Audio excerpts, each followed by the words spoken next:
यही हो हाम्रो वर्षमा एकपल्ट लाग्ने मेला फुलबारी। Hello guys, welcome back to my channel.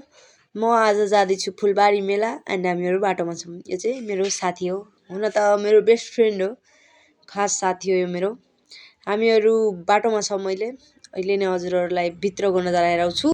यो हाम्रो फुलबारी मेला हो, जुन हजुरले हेर्न सक्नुहुन्छ। त्यो फुल हेर्नुहुन्छ, त्यही एक सालमा एकपल्ट मात्रै फुलाउँछ। यहाँ धेरै मान्छेहरू छ, 5-10 लाख मान्छेहरू त मजाले हुन्छ। यहाँ चाहिँ अदर कन्ट्रीहरूको मान्छे पनि आउँछ, जस्तै इन्डिया भयो, साइडको सबै ठाउँको। यहाँ यति भिड हुन्छ कुरै नगर्नु के। यहाँ मान्छेहरू धेरै हुन्छ, फुला हेर्नको लागि आएको हुन्छ के। अनि यो चाहिँ हाम्रो सलेस मन्दिर। हामीहरू यो फुलबारीलाई सलेस फुलबारी भन्छौँ, किनकि यहाँ सलेस आफै बनेको छ के। आफै मतलब निस्किनु भएको छ यहाँबाट। अनि यो चाहिँ यो जुन नदी हजुरहरू हेर्दै हुनुहुन्छ, यो चाहिँ हाम्रो नदी सबभन्दा पवित्र मानिन्छ। यो सलेस फुलबारीको सबभन्दा पवित्र नदी हो। यहाँ आफै पानी निस्किन्छ। यहाँ कतैबाट पानी आउँदैन, यहाँ चाहिँ आफै भौरी बनेर निस्किन्छ। एन्ड त्यो ठाउँ हेर्दै हुनुहुन्छ, त्यहाँ पण्डितहरूले त्यो हवन हुन्छ नि, त्यो गर्दै हुनुहुन्थ्यो। मैले चाहिँ हेराउनु खोजेँ हो। अनि यो पानी चाहिँ धेरै मिठो पनि हुन्छ, यहाँको पानी मान्छेहरू खान्छ पनि। एन्ड यो चाहिँ बाहिर जाने बाटो हो। बाटोहरूमा धेरै कुराहरू बनाएको हुन्छ, धेरै कुरा यो फुलाहरू हुन्छ जुन चढाउनको लागि, मतलब सेवा दिएको हुन्छ मान्छेहरूले के हामीहरूलाई। एन्ड गाइज हजुरहरूले हेर्न सक्नुहुन्छ, यहाँ धेरै गर्मी हुन्छ क्या। मान्छे यति भिड हुन्छ नि, कुरै छोडिदिनु के। तर त्यही पनि यति भिड भयो भने मान्छेहरू यो भित्र मेला जस्तो सामानहरू बेचिरहेको हुन्छ।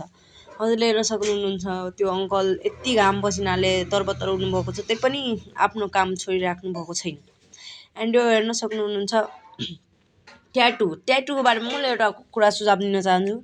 ट्याटु बनाउने बेला चाहिँ कृपया यो हेरिदिनु होला कि अर्को मान्छेलाई जुन सुईबाट ट्याटु बनाएको छ, त्यो मलाई त्यो सुई नयुज गरोस् क्या, किनकि त्योबाट क्यान्सर पनि हुनसक्छ। एन्ड हजुरले हेर्न सक्नुहुन्छ, यहाँ चाहिँ धेरै सामानहरू बिक्री भइरहेको हुन्छ।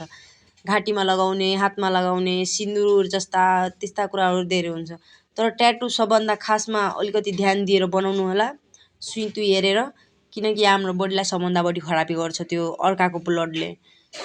एन्ड हेर्न सक्नुहुन्छ गाइज, धेरै मान्छेहरू हुन्छ, धेरै सामान। एन्ड गाइज हेर्न सक्नुहुन्छ, म जुन कुराको लागि मेला जान्छु त्यो कुरा म हेराउन खोजिरहेको छु। यो हेर्नु सक्नुहुन्छ, यो सामानहरू त्यो चढ्ने हुन्छ, झुलासुला हुन्छ।